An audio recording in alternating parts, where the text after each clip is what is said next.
वो चिड़िया बहुत गरीब थी। उसने सारी जिंदगी ईमानदारी से सब काम किए थे, कभी किसी के साथ बुरा नहीं किया था। जबकि वो गरीब थी, फिर भी वो हमेशा दूसरों की मदद करती। परंतु अब तो भगवान की तरफ से उस चिड़िया और उसके परिवार पर एक बड़ी परीक्षा आन पड़ी थी, क्योंकि उस मम्मा चिड़िया को दिल की तकलीफ थी और डॉक्टरों ने उसे बताया था कि ऑपरेशन के सिवा उसकी बीमारी का कोई हल नहीं है।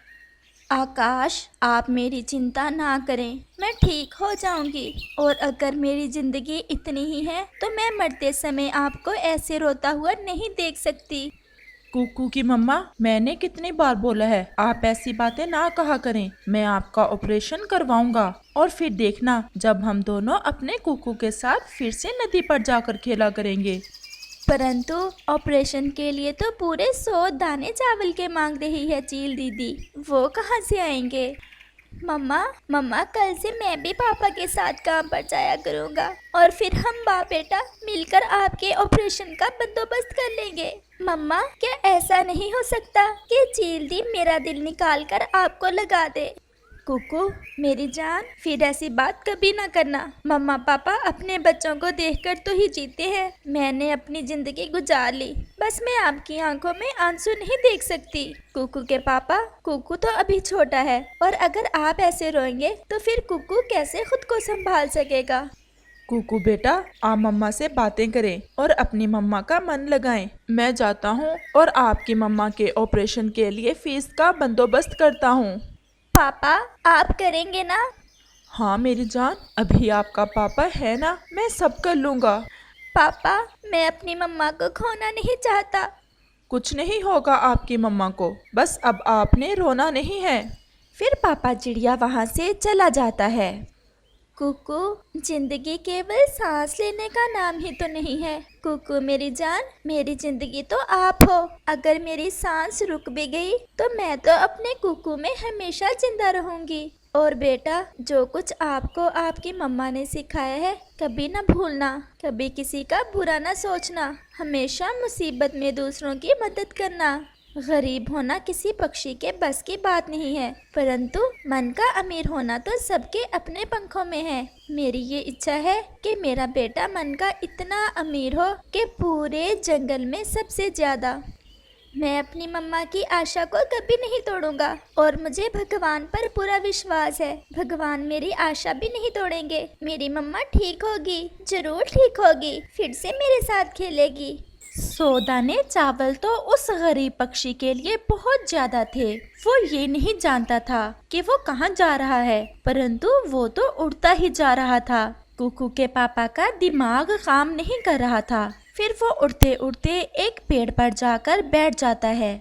मैं अपनी आंखों से कैसे कुकू की मम्मा को मरता हुआ देख सकता हूँ, जबकि उसका इलाज भी हो सकता है। ये सब मेरे कारण हुआ है। अगर कुकू की मम्मा मरी तो उसका जिम्मेदार मैं ही हूँगा, क्योंकि मैं उसका इलाज ही नहीं करवा सकता।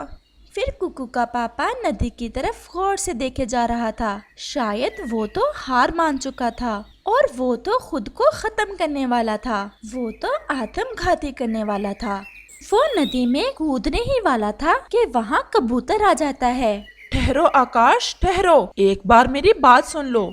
मुझे मर जाने दो कबूतर, मैं अब और जीना नहीं चाहता। मुझसे नहीं देख होती कुकू की मम्मा की बीमारी। मैं इतना गरीब हूँ कि उसका इलाज भी नहीं करवा सकता।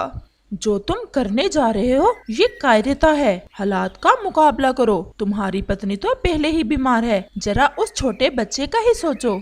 मेरे पास उस छोटे बच्चे के सवालों का जवाब नहीं है। मैं हर रोज शाम को जाकर उसे कहता हूँ कि कल आपकी मम्मा का ऑपरेशन करवाऊंगा, और वो बच्चा हर रोज जब मैं घर से निकलता हूँ तो पूछता है कि पापा आज तो आप कुछ कर लोगे ना।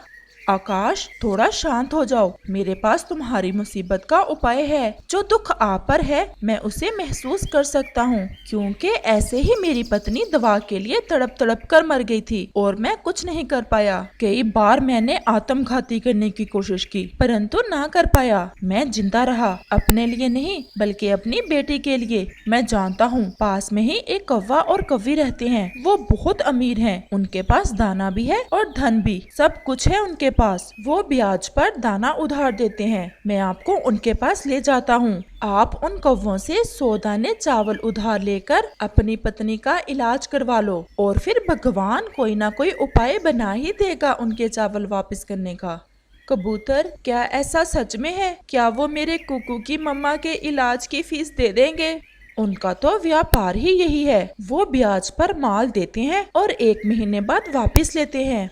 मुझे उनके पास ले जाएं। अगर मेरी पत्नी ठीक होगी तो मैं उनका कर्ज भी वापस कर दूंगा। फिर कबूतर और आकाश चिड़िया वहाँ से कौवे और कौवी की तरफ जाते हैं। 100 दाने चावल के लेना है कबूतर जी आपके मित्र को। जी जी गौरी बहन जी, 100 दाने चावल। कबूतर जी, इसका ब्याज पता है कितना होगा? अच्छा है, आप ही बता दें। 100 दानों के साथ 100 दाने और चावल के, और या फिर 100 दाने मकई के। अगर स्वीकार है तो बताओ, नहीं तो ना अपना समय जाया करो और ना ही हमारा। आप मुझे 100 दाने चावल दे दें। मैं आपको 100 दाने चावल और ब्याज 1 महीने तक वापस कर दूंगा। देख लो बे कबूतर, इस चिड़े को तो हम जानते नहीं हैं। अगर तुम हाँ करते हो तो ले जाइए 100 दाने चावल, परंतु 1 महीने से जितने दिन ऊपर हुए ब्याज के साथ और ब्याज बढ़ता चला जाएगा। हमें स्वीकार है, आप चावल दे दें। ये ले जाएं, पूरे 100 दाने हैं, गिन सकते हो। और चिड़े जी, हमारा तो व्यापार है, अगर तुम्हारी पत्नी मर भी गई तो हमारा माल हमें वापस करना होगा। फिर न कहते फिरना, कौवे बहुत जालिम है। आकाश खामोश रहता है। फिर कबूतर और आकाश कौवे और कौवी से 100 दाने चावल के लेकर वहाँ से चले जाते हैं। कबूतर, आपने मेरे लिए इतना कुछ किया, विश्वास किया मेरा, मैं ये आपका एहसान कभी नहीं भूलूंगा। आकाश, आप अंदर आकर मेरे घर में देख सकते हो। मेरे पास तो केवल चंद दाने सरसों के पड़े हैं, वो भी सूखे हुए। मैं और मेरी बेटी वही खाएंगे। अगर मेरे पास 100 दाने चावल होते तो मैं आपको जरूर दे देता। मुझे आप पर पूरा विश्वास है। ऐसे कुकू का पापा आज अपनी पत्नी के इलाज के लिए फीस का बंदोबस्त कर ही लेता है। वो तो बहुत खुश था। आज बहुत दिनों बाद वो खुश था। वो ये चावल कैसे वापस करेगा, ये बात उसके मन में आती तो थी, परंतु वो तो अपनी पत्नी का इलाज किसी भी कीमत पर करवाना चाहता था। कुकू, कुकू, ये देखें मेरे बच्चे, मैंने कर लिया। मैंने आपकी मम्मा के इलाज की फीस का बंदोबस्त कर लिया। क्या क्या पापा, 100 दाने चावल मिल गए? पूरे 100 दाने हैं इस थैले में। कुकू तो बहुत खुश था। आपने ये सब कैसे किया, जबकि आपके पास तो सुबह तक 10 दाने भी ना थे? आप इस बात को छोड़ें और अब खुश हो जाएं, क्योंकि कल सुबह सुबह ही हम चील दीदी की तरफ जा रहे हैं आपका ऑपरेशन करवाने। देखा मम्मा, मैंने कहा था ना कि मेरे पापा कुछ ना कुछ जरूर कर लेंगे। कुकू की मम्मा, आपने कुछ खाया है? मैंने तो वो रस पी लिया था जो कल बुलबुल दे कर गई थी, परंतु कुकू को प्यास लगी हुई है। आप जाएं और कुकू को नदी से पानी पिला लाएं। मैं अभी जाता हूँ और मैं अब के बाद कभी आपकी आंखों में आंसू न देखूं। अच्छा जाएं, खुद रोते रहते हैं और मुझे रोने से रोक रहे हैं। अब हमारे कुकू की मम्मा ठीक हो जाएगी और सब फिर से पहले जैसा हो जाएगा। ऐसा कहते हुए कुकू का पापा कुकू को नदी पर पानी पिलाने साथ ले जाता है। प्यारे दोस्तों, इस कहानी का अगला भाग देखने के लिए कल तक इंतजार करें और आपको ये वाला भाग कैसा लगा है हमें कमेंट करके जरूर बताना।